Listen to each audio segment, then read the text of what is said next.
What's up, Bama Insider Nation? Trey Annity here to break down Alabama's most recent victory over the Southern Miss Golden Eagles. The final score in this one, 63-14. The Crimson Tide pick up the win at home in week number 4 as Bryce Young continues to absolutely roll through this 2021 season to this point. Another beautiful day. So many good decisions yesterday. So many nice passes. Of course, the special teams helping him out early on, but his offense really showing what they can do. And yesterday was the first chance I think we got to see Bryce Young throw to his entire offense. Jaleel Billingsley on the field yesterday. Also having Cameron Latu. Now, this running back room did look a little bit different, so that changed some things. But overall, Bryce Young handled his pressure well, stepped up in the pocket, and made really good decisions all day long. His deep ball, maybe a little bit behind again. Jameson Williams made a nice adjustment. But on the other side of that coin, you look at his interception, probably not really his. Jameson Williams came out after the game and said, hey, I need to catch that football. Bryce Young said, well, I probably need to throw that one a little bit better myself. You love these two working together. His final numbers, he went 20 for 22, 313 yards, 5 touchdowns, and a passer rating of 276.3. Again, guys, 15 career touchdowns, and his first interception coming last evening. Great day for Bryce Young. Backups got a chance as well. Paul Tyson, Jalen Milroe hopping onto the scene. Paul Tyson last night, not too many chances in the game. He finishes the day 2 for 3, 58 yards, no touchdowns, no interceptions. Jalen Milroe got into the game as well. He went 1 for 1 and threw a touchdown, 24 yards, a beautiful throw, and a really nice catch as well. Love seeing Jalen Milroe get into the game and show the energy he did. Incredibly excited after that TD. Good to see the quarterback room as a whole flex the muscle and get their chances on Saturday. But it doesn't hurt when you have a wide receiver room that is this deep and has been playing this well. You know, out in Kansas City, they like to call Tyreek Hill the cheetah. Well, I think in Alabama, Jameson Williams has earned that nickname himself. 2 touchdowns on special teams yesterday, 1 touchdown as a wide receiver and a long one. 81 yards, 1 of 2 targets on the day, and really made a nice catch. The football was just a bit underthrown, kind of caught it off his back shoulder and was able to secure it in and bust away. And like I said, allowed the interception. Probably should have caught that football as well. But his teammate John Mechie, securing it throughout the night. He had a really good one.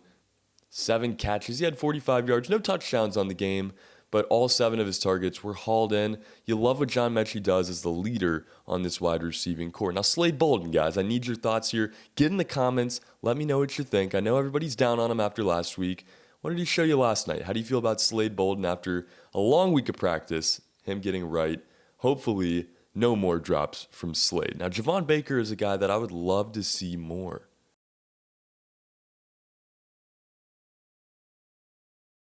He had 2 catches, 59 yards, of course, for the touchdown. A very impressive catch on a ball. Thrown a little bit high, he hauls it in. Averaged 29 yards a play last night. That helps when you only have 2 catches. But a very solid night from Javon Baker. And like I said, a guy that I would love to see more. Let's look at this wide receiver room as a whole. The final numbers, Jameson Williams, just 1 catch, 81 yards, the long touchdown on the night. John Mechie, 7 catches, 45 yards. He had 6.4 receiving yards per catch. Slade Bolden ends the night with 2 catches, 27 yards, and 13.5 yards per catch. Javon Baker again, 2 catches, 59 yards, and a touchdown. This wide receiver unit is young, but there's a lot of depth, as we keep saying, and they're coming along. Another solid night in the air for Alabama. Before we continue with this video, guys, I'm going to need you to hit that thumbs up for me. Subscribe to the channel if you haven't already done so. Leave us a comment. Hit the super thanks as a tip for the Bama Insider staff. And go to BamaInsider.com for all the latest in Alabama Crimson Tide coverage. It's fun to talk about wide receivers, but how about tight ends that act like wide receivers? And a tight end room that was full last night. Jaleel Billingsley returns to the field of play. Full time, we'll say, as he had a catch and a touchdown against Florida, but got his true fair share of playing time last night. And it's so cool to see this offense be able to work both Cameron Latu and Jaleel Billingsley. Billingsley, of course, making the first touchdown out of that tight end room, but Cameron Latu coming back with 2 of his own. Just seeing how well-oiled this group is, and the fact that you have a guy like Cameron Latu that can go out and block in space and be that physical tight end. Not to say that Jaleel can't be, but you have Jaleel as well. That's your more athletic, modern age, younger tight end that is truly flexing his muscle in the limited amount of time we've gotten to see him this season, and it makes you wonder what is possible, not only for the rest of this season, but the future of Jaleel Billingsley's career He ends the night with 5 catches, 105 yards, a touchdown in the game, averaging 21 yards per catch. Cameron Latu, 3 catches, 57 yards. He had 2 touchdowns and averaged 19 yards per catch. Tight end unit outscored the wide receiver room last night 21-14. Now, if you want to say a wide receiver in Jameson Williams did have 21 points of his own, he did, but that's special teams. We've talked tight ends, we have talked wide receivers, quarterbacks. How about the running back room? A lot of respect for this group. They didn't have Brian Robinson last night. He was day-to-day throughout the week, but certain guys that maybe didn't expect stepped up and had huge roles in this game. Roydell Williams, the first that comes to mind, really didn't expect to see him as running back number 2 last night. Thought it was going to be Jace McClellan, then Trace Sanders, but as you'll remember from this week, Nick Saban made it clear there is no running back 1, 2, 3, 4. It is just the running back room, and he'll decide who he thinks is best for the moment. Both of these guys had stellar nights. Roydell Williams, Jace McClellan, both finding the end zone.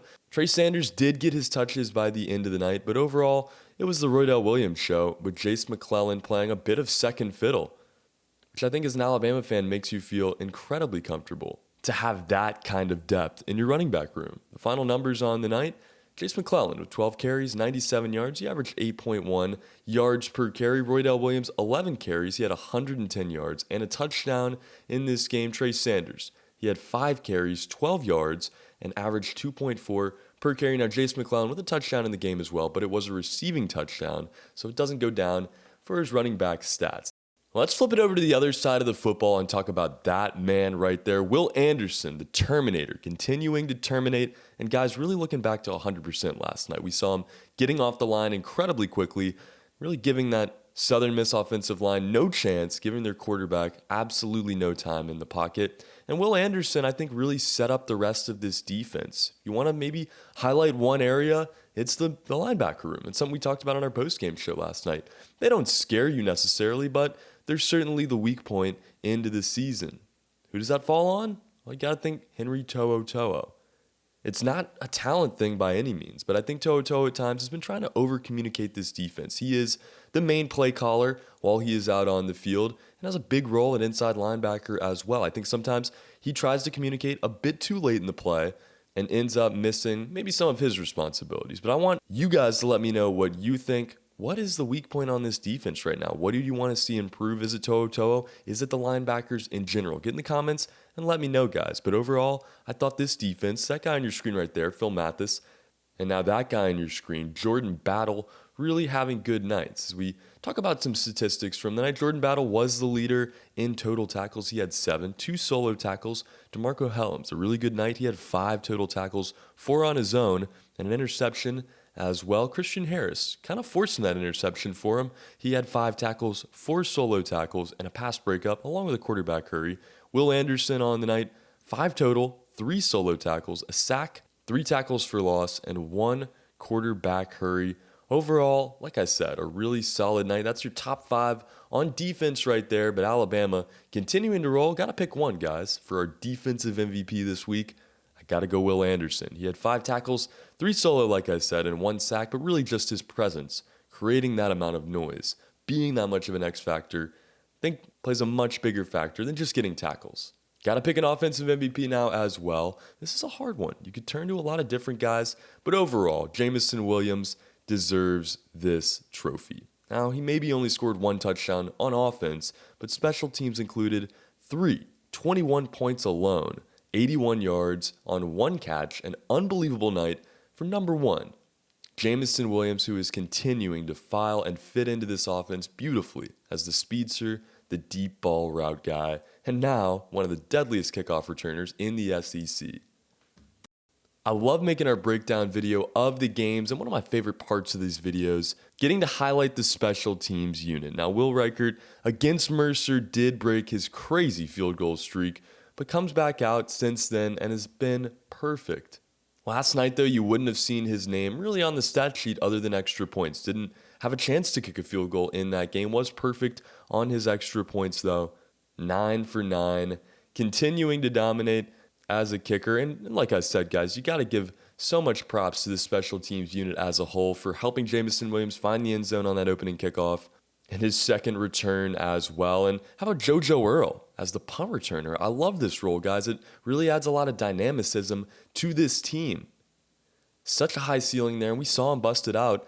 There was a penalty, but we did see him really break it out on one of those returns and look excellent in that role. As we take a look at this game, by the numbers, the one thing that really sticks out to me, the amount of plays. Alabama ran 59, Southern Miss right there with them at 57, but the score obviously telling the real story, 63-14 your final. Alabama receiving 22 first downs in the game.